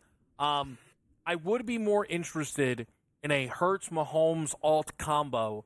And again, I kind of expect anything could come available as we get there. Like, if we get them to combine for 100 yards at, what's realistic? 4 to 1? 100's a lot. Yeah, but that's what I would rather take a swing that they are both pretty mobile in the game. Okay. And obviously the combo's better. You don't have to rely on just the one. One person can do 80% of the work. That's my thought. Yeah, I'm trying to look this up now. While I know, we've got some time here tonight. Yeah, I would say if you could. I mean, again, if we're talking about the alts combined, like a 75. Like I don't know what Hurts rushing prop is off the top of my head. But if Mahomes is 28, Hurts is what? Do we have that number? It's their combo number is 68.5. 68.5. So, 40 from him. So, yeah, 75 plus if we're talking about, what is it, like 10, 15% over their expectation combined, and moves them close to at least 100. 4-1. Shop for the best lines available if people are interested in these markets, but 4-1 is probably the low limit of where you would look for that, just based on the variance of rushing yards that we're going to need from these quarterbacks. Yeah, I'm going to just keep looking around. Eagles pass game interest you a little bit in this matchup? Yeah, so throughout the regular season, the Chiefs were terrible against tight ends, and I talked about Dallas Goedert and his number for total receptions, which was sitting at 3.5 on Sunday night. It was minus 168 to the over. That number has moved to 4.5. So, it's like, do you want to play super heavy juice on a number? Like, I think that probably should be able to get there. I didn't play it at 3.5. It's at 4.5. I haven't played it at 4.5. But I do think Goddard will be in for a big game. I talked about Devonta Smith, because, we have seen A.J. Brown a couple years ago beat them deep for that touchdown. Was 45 yards. And then the Chiefs are going to be, I don't want to say fully selling out, but they're going to be doing something extra to stop Saquon. And if they're also going to be diverting extra effort to A.J. Brown, I think there's a huge opportunity for Goddard or Devonta Smith to have really solid games. Yeah, I think we've seen the Philly passing game, even in its big games, it's still a consolidated effort. Yes. It's AJ, it's Devonta, it's Goddard, a little bit of Saquon. It's about it. We'll see if that changes at all. We're going to have Tom stick around a little bit more, talk about the Super Bowl. We'll see if there's any action tonight here on this Tuesday. It's Game Time Decision.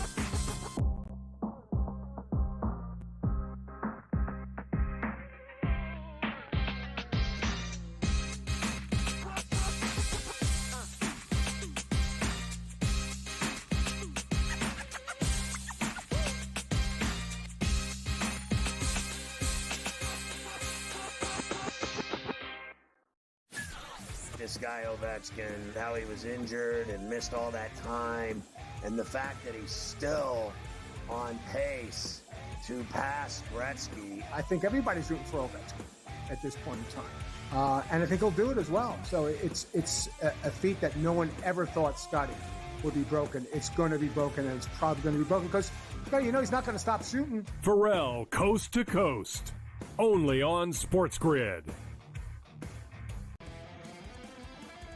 We all know MVPs don't win the Super Bowl. It's not about MVPs, man.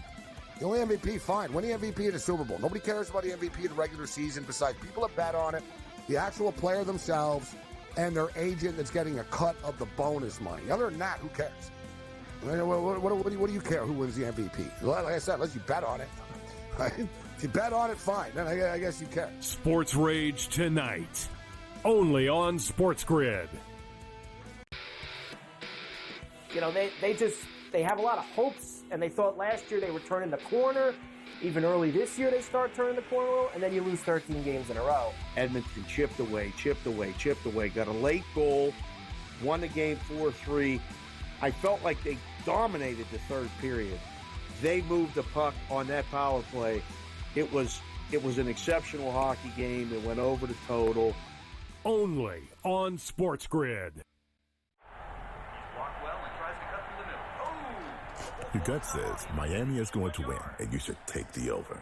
Your gut also said your NFT selfies would only go up in value. They didn't. But your head is on SportsGrid and knows the QB is in concussion protocol. The backup has a 45 QBR against the zone coverage. The New York D has the most sacks in the league. So yeah, trust your head. It's smarter to be on SportsGrid.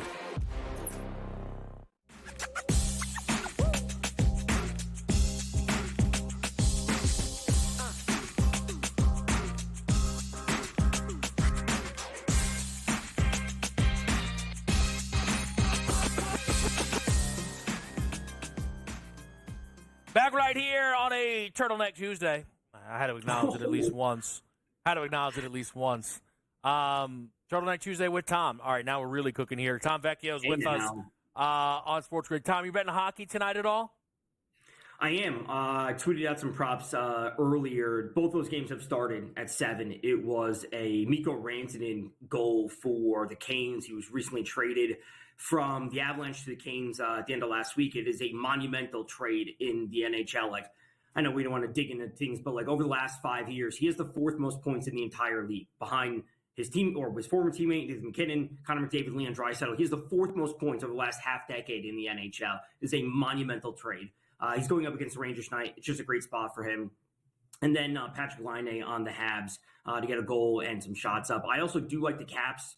They don't start for a little bit. They're going up against the Flames. I do like them come away with the win. Simply play them on the money line, but the regulation 3-way money line is a little bit better odds. Get at like plus 115 or so. All right, so a little bit of hockey there from Tom. So we hit on Devonta Smith, Mahomes rushing, and Mahomes passing. You have a bet, but it has moved around that KC backfield. Yeah, so Isaiah Pacheco, I like him under 6.5 rushing attempts. I got it at minus 118. Again, tweeted out on the Sunday night show. It is still at 6.5 on FD, but I think it's minus 150 or minus 140. So the juice has moved there. The number has moved to 5.5 at other places. So again, always shop for the best lines available. He has not been good. That's what it comes down to. Kareem Hunt looked pretty solid in their game against the Bills. And we're just looking at Pacheco in terms of the total volume of carries that he's seeing and just his yards per carry. He's just not being effective. So again, when push comes to shove, if Kareem Hunt is going to be seeing more snaps, more touches, it's going to be in his hands. But ultimately, the ball is going to be in Mahomes' hands. That is my theory for this, or like thought process for this game. It's going to be Mahomes passing the ball, and then if they run the ball, it should be going to Kareem Hunt. Will Pacheco get a few carries here or there? Sure, but I don't expect him to be piling it up. And the market has already moved in my favor. So again, we were early on Sunday night when I was talking about it. Yeah, so I, last night, or this morning, who cares? I went through the total players to catch a pass market. All right, it's 5.5 Eagles, 8.5 Chiefs, 13.5 for the game. Total players to catch a pass. That's an interesting market. Through that market, I was like, man, this Kansas City backfield is interesting. Because Hunt last week obviously kind of had the established game of, listen, I'm just going to handle this. Mm-hmm. But Pacheco obviously was like such a big thing for them. And then randomly you just have Samaj P. Ryan. He caught the game-winning reception. It was just crazy. I think that tells you, without a shadow of a doubt, who they think the best pass catcher is in the backfield, right? And it's the Super Bowl. Everything gets posted. There are Samaj P. Ryan receiving props. We have Jahan Dotson props, right? So I'm going to take some time, Tom, to really look to figure out that KC backfield. Again, you've already got in. You've got yourself the number, but I need to know more about what's going to happen with that unit heading into the Super Bowl.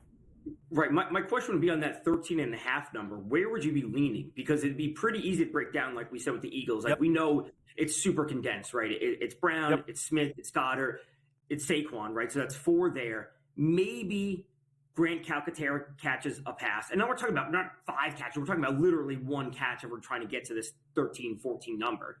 Calcaterra, and then, again, is Jahan Dotson going to be in there? I don't know. Maybe a catch. Mm-hmm. And then Kenny Gainwell. So we're talking about, 5-ish options from the Eagles, and then would be Worthy, Hopkins, Juju, Kelsey, and then someone out of the backfield, and then Noah Gray and Justin Watson potentially at the low end for the Chiefs.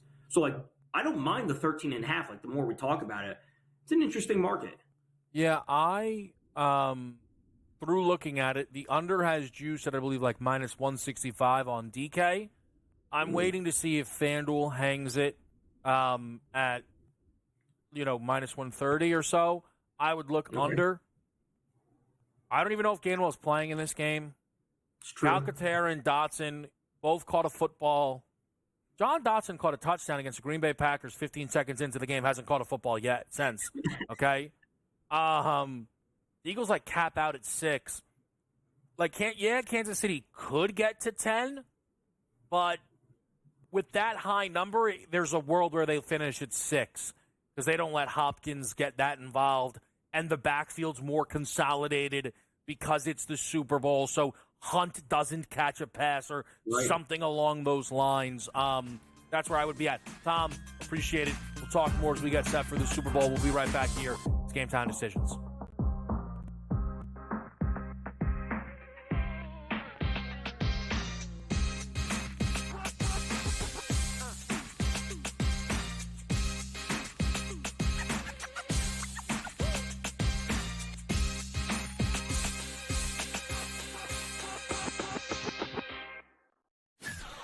this guy Ovechkin, how he was injured and missed all that time, and the fact that he's still on pace to pass Gretzky. I think everybody's rooting for Ovechkin at this point in time. And I think he'll do it as well. So it's a feat that no one ever thought Scotty would be broken. It's going to be broken, and it's probably going to be broken because, he's not going to stop shooting. Pharrell, Coast to Coast, only on SportsGrid. We all know MVPs don't win the Super Bowl. It's not about MVPs, man.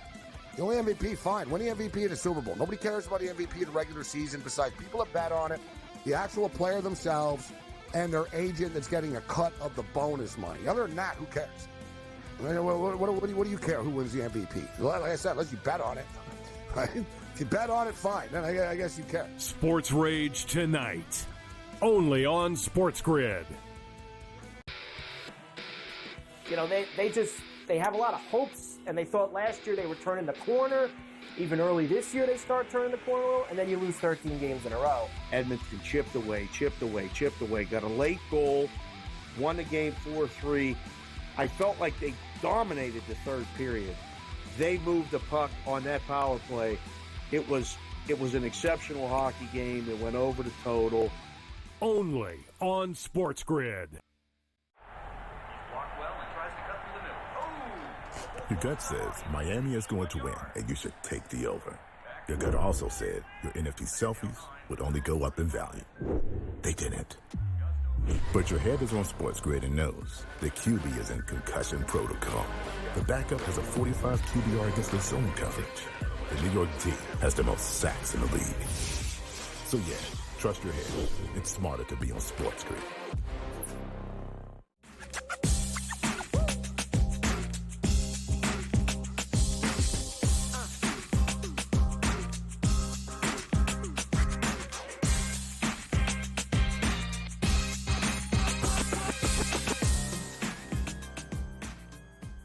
All right, we're right here on SportsGrid. Where am I looking? Right here. That's on me. Come on now. St. John's up 47-21 at the break. If you would like some optimism, it was 23-3. That doesn't really help. They extended the lead, that means. It was 32-8. That doesn't help. Listen, yeah, they're getting smashed, Georgetown. This is bad.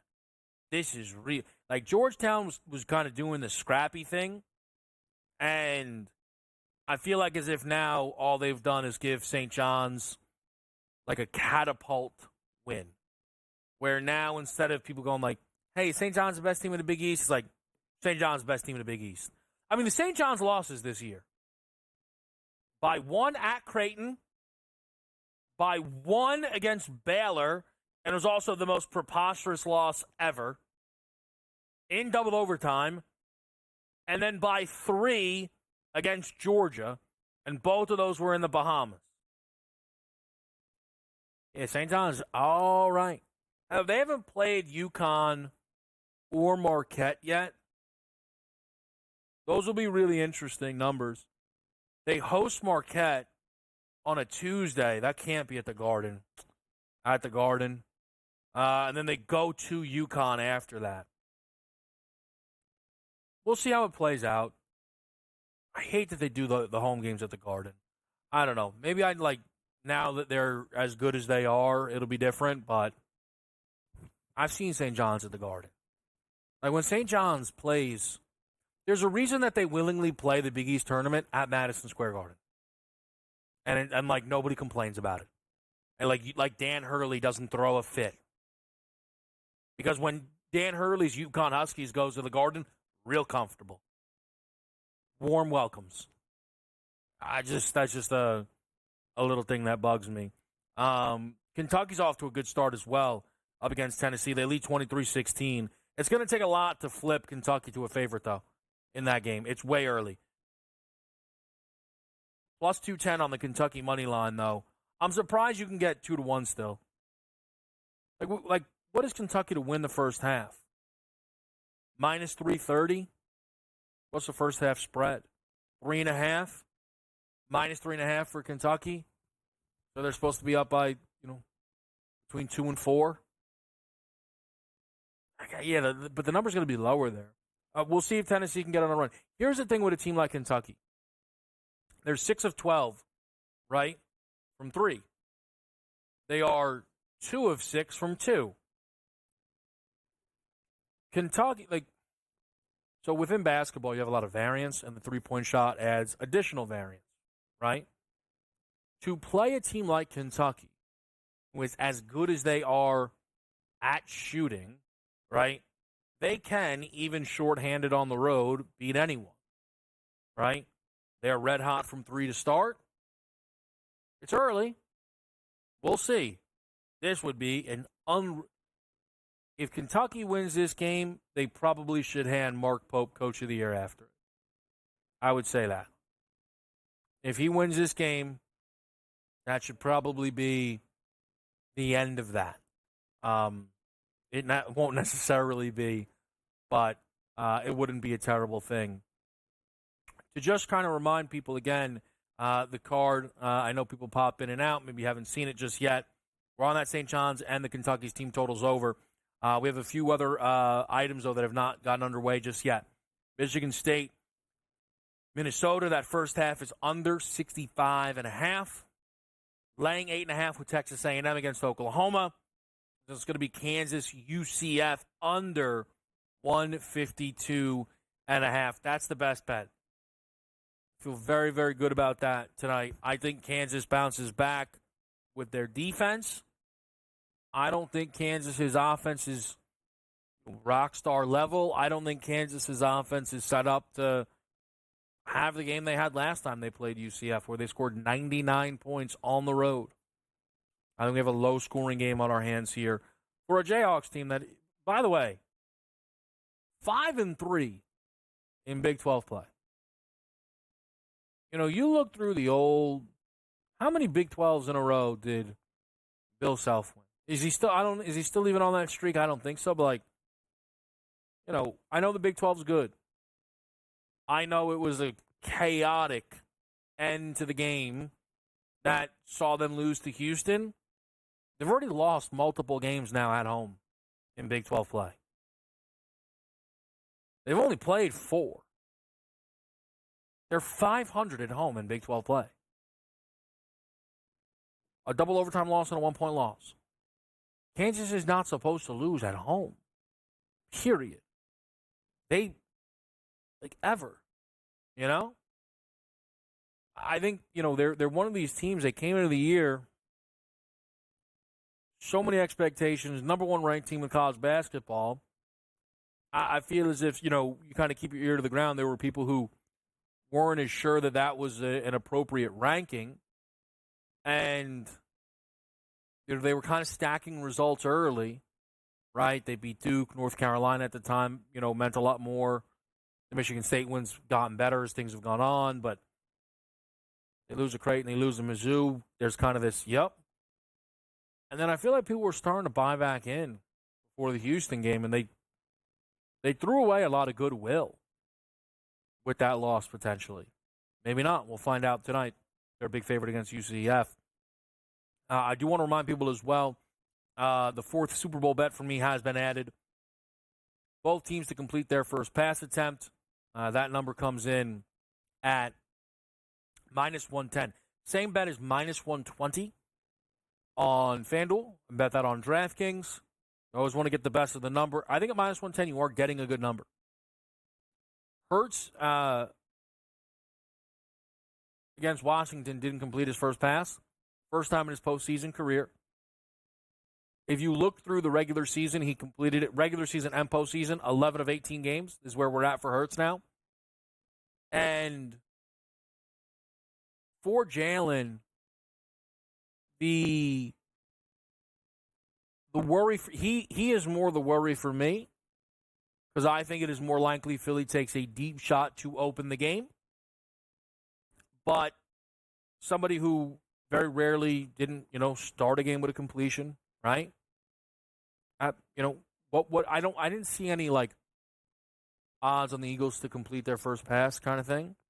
But it would be a heavy favorite. You guys know on In-Game Live throughout the year, we would always look at the results of the first play and the gap that would exist between pass incomplete pass and completed pass. And then bringing in Mahomes, 13 of 16 regular season games with a completed pass. I know he's 1-1 in this postseason. He went 3-1 last year and was 9-0 between 2020 and 2022. So you're looking at a 13-2 run for Mahomes in the postseason of completing his first pass. So and it's a lot of check down for Pat early, right? It's Kelsey for 2, it's Hunt for 1, but we just need somebody to catch the football there. Dave Showerpants here, not a moment too soon. Consig, how we feeling? Oh, we're feeling good, Kevin. Great to see you. I had to find some Laker stuff. I see you went back to the turtleneck. Yeah, I had to. Looks great. Yeah, thank you, that's sir. good. That's good. Little old school LA script and Lakers jacket, just so I didn't get accused of coming on every time with you with the team stuff against the Lakers. It worked out yesterday. Yeah. With the Hornets, just plus the points that worked. But that was some cover. How about that, huh? That was some cover, man. That Laker team, they are special. They know how to. They know. Oh man, that game's over. What was the final, huh? Mm-hmm. They did what? It was 3 1/3. Oh, okay. We'll talk more about it. We got the Consig with us right here. It's Game Time Decisions.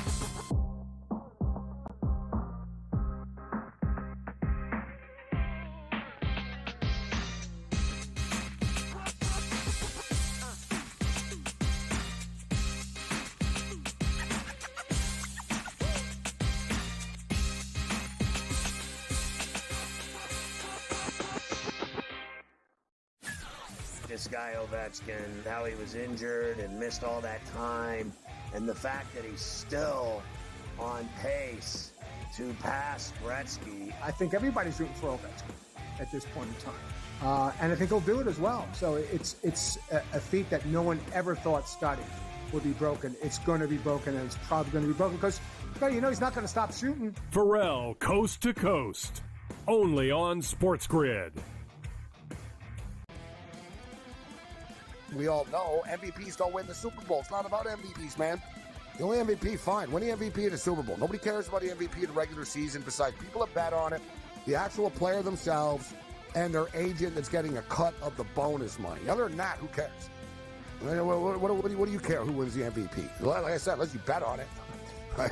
If you bet on it, fine. Then I guess you care. Sports Rage tonight, only on SportsGrid. They have a lot of hopes, and they thought last year they were turning the corner. Even early this year, they start turning the corner, and then you lose 13 games in a row. Edmonton chipped away. Got a late goal, won the game 4-3. I felt like they dominated the third period. They moved the puck on that power play. It was an exceptional hockey game. It went over the total. Only on SportsGrid. Your gut says Miami is going to win, and you should take the over. Your gut also said your NFT selfies would only go up in value. They didn't. But your head is on SportsGrid and knows the QB is in concussion protocol. The backup has a 45 QBR against the zone coverage. The New York D has the most sacks in the league. So yeah, trust your head. It's smarter to be on SportsGrid.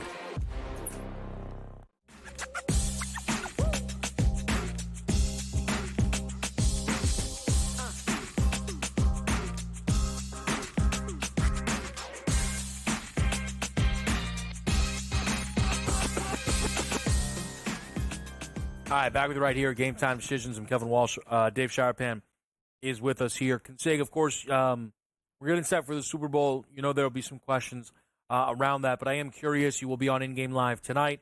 Are there any games, college, NBA, hockey, that you are looking at here on this Tuesday slate? Couple really good hockey games early here. Hurricanes and Rangers. We'll keep an eye on that one. Jets and Canadians. The Canadians, again, have been one of those teams as a plus money price. I mean, they've been really good. Late out here, the Stars are playing the Knights. Arguably one of the best regular season hockey games last week. when the Knights were at Dallas finishing up a road trip. This is the return game of that. Short price on the Knights, K-Dub. That's one. I know, just like last night with the Arizona and Iowa State game, you'll be up late probably watching. I mean, yeah, because you are a hockey guy at heart. So Knights minus like 120, 125. Just All put right. that one in your back pocket. Did you enjoy that overtime game last night? I loved it. I'll tell you what, it was one of those games I didn't have a bet in. I was doing some work, so I threw it on. Uh-huh. And I was like, I'm just watching the game. He goes to take that shot, and that went in, and it's just like that kid, hey, wow. And it was so, listen, we love getting in the mix, right? Yeah. But so often that shot would have determined the evening. Good, bad, right, whatever it might be. Right. Like, there's a lot of you out there, like, that was not a fun result, that going in. And I know that that's unfortunate. There's some of you out there where that made your night. That's awesome. Mm-hmm. I really appreciated that it was just cool to see it went in. I really did appreciate that. Well, then it went to overtime, and I know I'm sitting on the couch. My wife Jessica's passed out, and I jumped up and went. It went in. She's like, "What are you talking about right now?" The little one was like, "Daddy, relax." I'm like, "No, hold on." I bet Arizona immediately. How many times do you see that situation where legit they probably shouldn't have won? They definitely shouldn't have covered, and they make the shot in overtime. Then they can't miss. I mean, Iowa State got like 3 or 4 points total in overtime, and they run them out. With it looks very deceiving to somebody who went to sleep back east, wakes up and goes, "Wow, Arizona beat them in overtime by a lot." Not really, but at Pick'em, went right back to the original number. It was -1 when I looked at it. I was like, "All right, we're good." So it worked out okay. Yeah, I will say watching that game though, because my mind is still always kind of with the board. Uh-huh. Iowa State's team total at some point, I feel like, had to be 75.5. Yep. In my opinion, that is a 10 times worse beat than anybody who had under and lost because it went to overtime. Like, I know that that's brutal. Yeah. I know that. But if you had the Iowa State team total, we lost, man. It is what it is. It happens. To get overtime. One of those teams, are you good with either one of those teams making a run in March? Like, I'm not sold yet. I like Iowa State, like you said, and Arizona is so Jekyll and Hyde. But I almost want to look for a market that says to make the Sweet 16. No, I right now, I don't think Arizona does, and I'm still iffy, depending on the draw, if Iowa State does. Yeah, I think there's a lot of separation between the teams, and I think that for Iowa State, look, they've had a really good year. I mean, they're off to a great start, regardless of that result. The one thing that is interesting, and maybe they've made up for it in other areas, I don't think Tamian Lipsey is anywhere near as good as people were expecting coming into the year. Now, Curtis Jones is the leading scorer. Keyshawn Gilbert's taken a step forward. But I feel as if there was a lot of expectations around Lipsey offensively that have not come true. And that feels like one of those things that when you watch the final Iowa State game of the season, like, wish Lipsey played better. Matchups are going to matter, right? Yes. We know that. Matchups are going to matter, no doubt. What'd you think of Duke? I mean, Duke got everything they could handle from NC State. Still won by 10, but, I mean, I was on with Wetzel, and I sent out the bat signal. I said, listen, if anybody's watching, Duke is -5 right now. Yeah. That's got to be a play. I mean, they were trailing at halftime, and, it was just one of those situations where you knew they were going to come back, but, I mean, Flag looked great. Yeah. NC State looked like that team. I don't know. I don't know yet, but Duke has building up that equity with me. That might be one of those teams that you just know. I mean, they're going to be in the Final Four. For me, with Duke, somebody holding, tickets on them, these two games, that's what I was looking for. I'd need them to beat every team in the ACC by 25, right? That doesn't help. that much, right? Let's be scared. Let's go. What's going on here? We're about to lose, and then let's go and win the game, right? Let's go and win the game. And they did it against Wake, and they did it against NC State. The one last thing they might need, people will laugh, is to now lose a game. They might need to lose a game because I will tell you this: the best college in the team, regular season or in the tournament. No. Losing the game in the tournament's going to end their season. No. In the ACC tournament. Yeah, that'd probably be the best place to do it. That's right? the best place. That'd be the best place to do it, right? But if it happens at Virginia, all good by me as well. Because that final score will be so low, it'll be so funny, and I don't mind if they lose that game.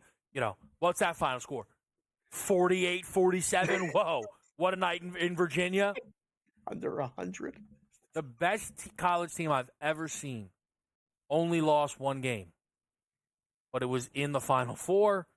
It's the platoon squad Kentucky team. And that team desperately could have used a loss. Because unfortunately, their coach didn't do a good enough job telling them, hey, you know, we could lose. Instead, he kept going, we decide the outcome of every game. Yeah. So we decide we're going to win. Now he's coaching at Arkansas. And he's finding wins a little tough to come by. Yeah, interesting how that works. We'll close out Game Time Decisions. It's a quick break. We're here with you on a Tuesday night.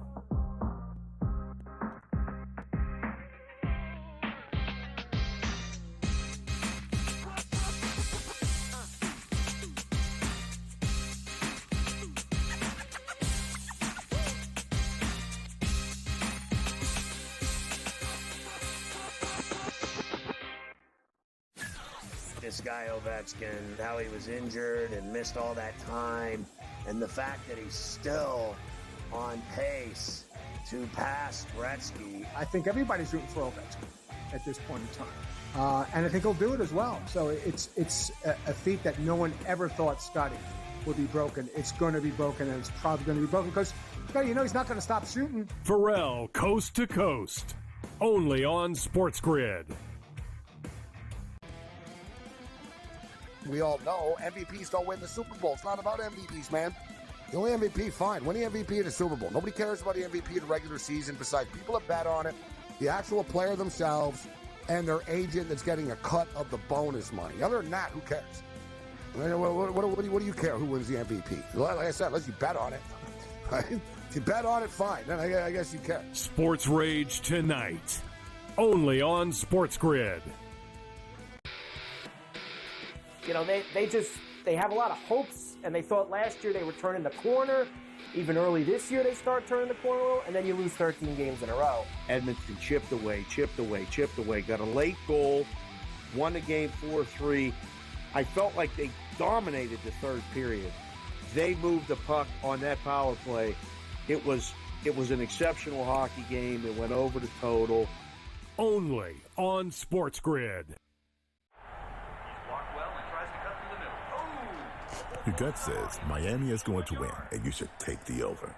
Your gut also said your NFT selfies would only go up in value. They didn't. But your head is on SportsGrid and knows the QB is in concussion protocol. The backup has a 45 QBR against the zone coverage. The New York D has the most sacks in the league. So yeah, trust your head. It's smarter to be on SportsGrid.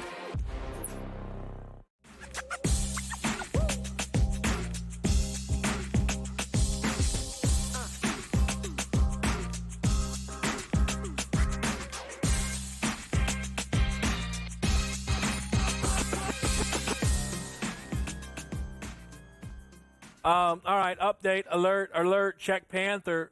Here we go. I got a message sent to me. Love this. First quarter minutes in Philadelphia for a young Bronny James. Whoa.